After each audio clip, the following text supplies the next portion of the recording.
2022년 스마트 공방 지원 사업, 2021년도 사업 평가와 2022년 올해 어떻게 도전할 것인지에 대한 해설을 영상에 담았습니다. 2022년 스마트 공방 기술 보급 사업이라는 명칭으로 중소벤처부 장관 이름으로 지난 12월 31일 공고됐는데요. 총 매수는 14매예요. 내용이 그리 많지 않은 것처럼 보이기는 하는데 아무래도 이 사업이 올해 본격적으로 시행되기 때문에 처음 도전하시는 대표님들은 내용에 대한 해설이 필요할 것으로 판단해서 상세한 내용을 영상에 담았습니다. 딱 1년 전에 정부 지원금 4,900만 원이라는 이름으로 스마트 공방 지원 사업을 영상에 담았는데요. 지난 영상과 오늘의 영상을 비교해 보신다면 좀 더 이 지원 사업을 도전하시는데 좀 더 많은 도움이 되리라 생각해서 오늘 영상을 제작했습니다. 스마트 공방 기술 보급 사업 공고 내용은 핵심은 소공인의 현재 소공인이 수작업 위주로 사업을 운영하고 있는데 이러한 제조 공정에 스마트 기술을 덧입혀서 맞춤식으로 디지털화 한다면 아무래도 우리나라의 기본 제조업이 좀 더 발전하지 않을까라는 것이 이 사업의 취지입니다. 지원 규모는 1,000개사가 지원될 걸로 예상이 되고요. 국비는 4,900만 원이 지원될 것으로 보입니다. 2020년도에 60개사가 처음 시작을 했어요. 물론 시범 사업으로 이 사업이 과연 도입이 가능할까에 대한 첫 번째 판단이었고요. 이것을 근거로 해서 지난해에는 600개사가 지원을 받았습니다. 올해는 이것을 기반으로 성과가 확실히 있다는 내부 판단이 있는 것으로 판단을 했고요. 올해는 1,000개사로 확장을 했습니다. 좀 더 많은 회사가 기회가 있기 때문에 문턱이 훨씬 더 넓어졌기 때문에 도전하면 매우 좋을 것으로 판단을 합니다. 2022년도 스마트 공방 기술 보급 사업 경쟁률은 어떻게 될 건가요? 2020년도 첫 해는 시범 사업이었어요. 5대1 가까이 됐는데 60개사 모집에 300개사 가까이가 지원을 해서 경쟁이 좀 치열했습니다. 작년도는 어땠냐면은 한 600개사 모집에 어떻게 다른 지원 사업이 많고 겹쳐서 그랬는지 모르겠지만 약 1,000개사 가까이가 지원을 했고요. 그 회사가 한 해 동안의 사업을 했는데요. 영상 뒷면에 가다 보면 한 해 동안에 어떤 내용들의 기업이 도전하고 성공해서 어떻게 구체적으로 기업의 스마트화가 진행됐는지 한번 살펴보도록 하겠습니다. 경쟁률은 한 1.5대 1로 추정을 했는데 올해는 어떻게 될까요? 첫 해는 경쟁률이 좀 높았는데 지원되는 기업은 많지 않았고요. 작년은 한 600개사 모집했는데 경쟁이 치열하지는 않았습니다. 올해 어떻게 될까 예상을 한번 해봅니다. 3대 1, 4대 1 어떻게 될까요? 1,000개 기업 모집에 3,000개가 될지 5,000개가 될지 아직은 알 수 없지만 기대가 되는 대목입니다. 경쟁률이 좀 높지 않을까. 그래서 제대로 준비해서 도전하는 것이 필요하리라고 판단합니다. 공고가 12월 30일 났는데 대표님들 내가 이게 해당되는 부분이다라고 한다면 제대로 된 준비해야 될 것으로 판단을 합니다. 2020년도 스마트 공방 평가를 한다면 와인도 스마트하게 만들고요. 콩국 제조하는 식품회사도 도전해서 성공을 했고요. 에어셀 만드는 회사, 반려견 맞춤 의료 등 회사도 있고요. 천연 비누 제조 회사도 도전을 많이 했습니다. 2021년도 작년은 어땠을까요? 참여 기업의 현황을 본다면 식품 제조업체가 단연 많았습니다. 원재료 완제품 수부관리 시스템이 필요했었고요. 이물 검출기를 활용한 해썹 정보를 연동화하는 내용도 있었고요. 원재료의 재고, 고객관리 시스템 도입하는 것도 식품 제조업체의 어떤 현안이었습니다. 스마트 해썹 도입했던 이런 사례도 있고요. 공제 의료업체가 굉장히 많았습니다. 아무래도 스마트화라는 관점으로 봤을 때는 낙후된 산업으로 이렇게 평가가 되는데요. 이런 기업들의 스마트화 도전이 이제 막 시작이 됐습니다. 봉제 장비를 도입을 하고요. 의류 임가공 제작 공정을 스마트화하는 이런 회사도 있었고요. 수영복 제조해서 현장 관리 시스템을 구축하는 이런 회사도 있었습니다. 목재 가공 업체도 스마트 공방 기술 사업에 많이 참여를 했습니다. 디지털 목공 공정 도입과 MES 구축이라고 하는 내용이고요. 목공방인 업체인데 이 업체는 수작업을 하고는 명품 목공방으로 판단을 하는데 이 기업의 대량 생산 시스템이 도입이 된다면 기업이 아주 비약적인 발전이 이루어질 거로 판단을 했고요. 목재의 도장 마감 작업에 대해서 스마트 공방이 기술이 도전을 해서 마무리를 했습니다. 작년도는 치과 기공소 업체가 아주 많이 선정이 됐고 이 기공업체에 스마트가 매우 많이 도입된 것으로 보입니다. 신발 제조사도 꽤 많았고요.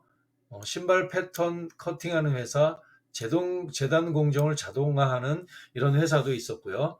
도자기 공장도 있었습니다. 도자기 건조장의 온습도 제어를 시스템화시키는 부분이 있었고요. 플라스틱 사출 제조업체도 많았습니다. 사출 공정을 개선하고 완구 제조업도 있었는데 3D 프린터로 친환경 완구를 제조하고 관리 시스템을 구축하는 이런 회사도 있었습니다. 출판사도 있었고요. 가방 제조업, 비누 화장품 제조업체도 있었습니다.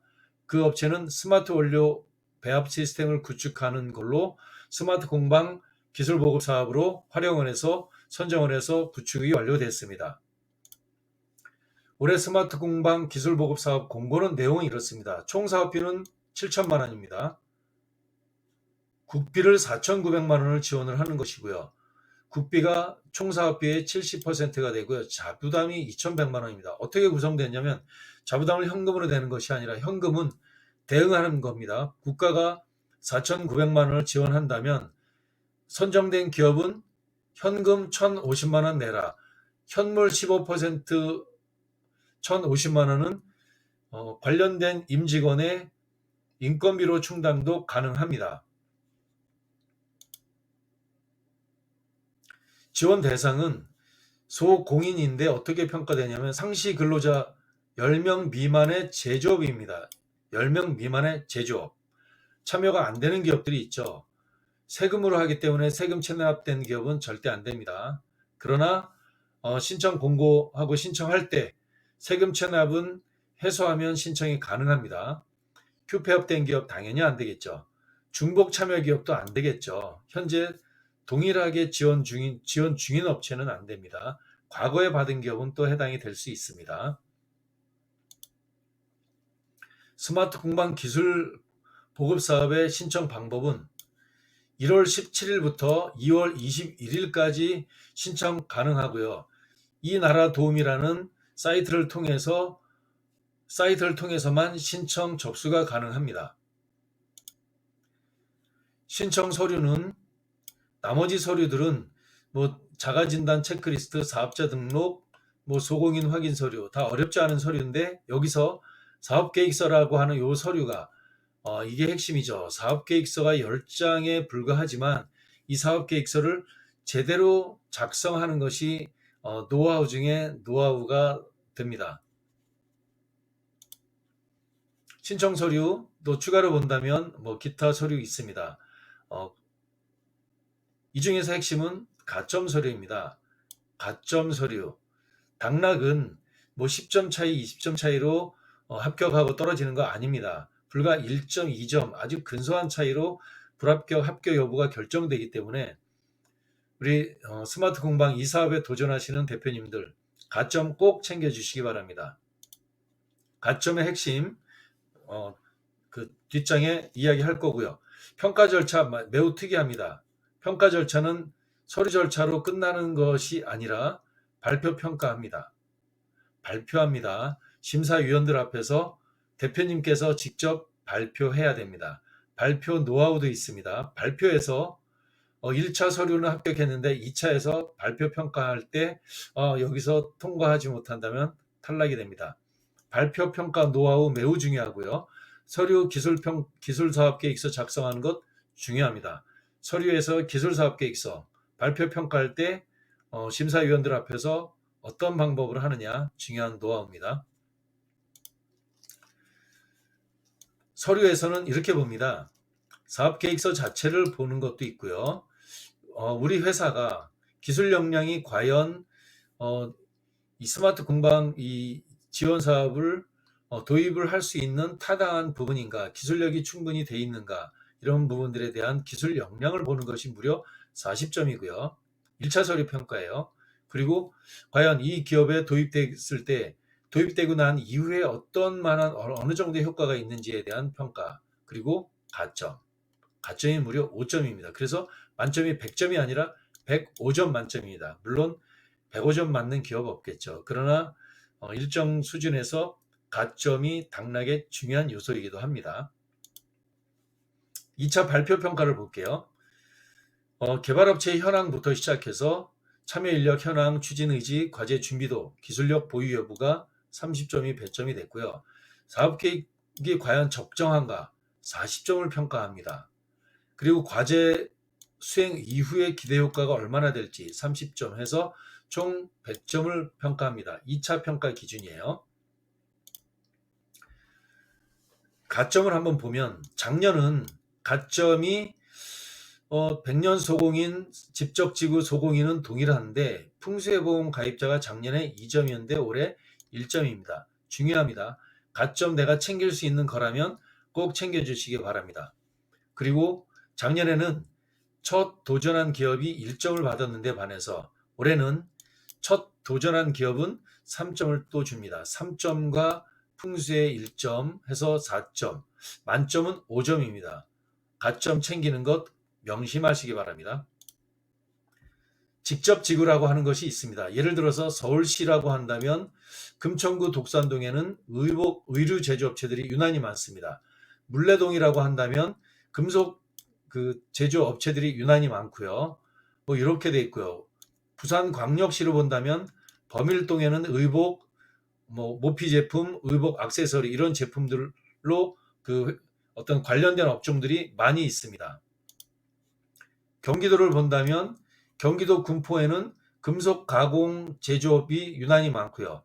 시흥시 대야동 신천동에는 또 마찬가지로 그런 관련된 업체들이 많이 있고요. 광주시 초월읍에는 오포 광남동에는 가구 제조업이 많이 있습니다. 이렇게 직접 지구 소공인에 대해서는 가점이 부여되고 있습니다. 신청 사이트는 이 나라 도움 이 사이트를 통해서만 되고요. 이 홈페이지를 통해서만 신청 접수가 됩니다. 스마트 공방 구축 유행은 이렇습니다. 혼자서 하는 단독형이 있고요. 컨소시엄은 3개 회사가 함께 3개 회사 이상이 한꺼번에 컨소시엄을 구성해서 하는 이런 내용들이 있습니다. 대표님의 기업에 우리 기업은 공정이 필요하겠다. 우리 기업은 복합적이다. 고객의 주문 생산도 필요하고 내부 생산 시스템도 같이 필요하다. 복합적인 것이 필요하다. 아니다. 우리 기업은 제품 기술을 혁신적인 것이 우리 기업은 이 스마트 공방 사업을 통해서 필요하다. 이렇게 3가지로 구분됐습니다. 공정 개선, 서비스 복합형, 제품 기술 혁신형. 우리 기업에 맞는 형태를 선택해서 도전하시면 됩니다. 신청 가능 소상공인의 기준은 소기업 확인서가 발급돼야 됩니다. 개인, 법인 모두 가능합니다. 상시근로자 10명 미만이면 되는데요. 상시근로자에서 제외되는 인원이 있습니다. 알바, 일용근로자, 3개월 이내 근로계약된 사람 다 제외됩니다. 그리고 대표자, 등기임원도 제외됩니다. 마지막으로 연구소 전담부서 연구요원도 제외됩니다. 말하자면 10명 아래의 상시근로자는 참 대한민국의 많은 기업들이 도전할 수 있습니다. 대표님도 제외되고 4대 보험에 등재됐다 그래서 되는 것이 아니라 빠지는 인원들 상당히 많습니다. 도전할 수 있는 인원 기업 굉장히 많죠. 신청서 및 사업계획서는 열매로 이루어졌습니다. 비록 열매지만 노하우가 여기 다 실어져 있습니다. 열매로 어떻게 이것을 잘 작성할 수 있는지가 이 사업의 선정에 매우 중요한 잣대라고 생각이 됩니다. 스마트 공방 스마트 공방 지원 사업을 요약한다면 1월 17일부터 2월 21일까지 지원할 수 있습니다. 총 사업비는 7천만 원이고요. 정부는 4,900만 원 지원합니다. 자부담이 2,100만 원으로 되지만 1,050만 원 현금만 대응 투자하시면 됩니다. 나머지 1,050만 원은 대표님 임직원의 인건비로도 충당이 가능합니다. 총 1000개사 모집합니다. 다음 영상은 사업계획서 작성 방법과 선정을 어떻게 하면 선정되는지에 대한 노하우를 영상에 담을 계획입니다. 스마트 공방 지원 사업 선정 가능성 그리고 사전 진단에 대한 무료 상담 신청은 아래를 클릭해 주세요. 오늘 영상 고맙습니다.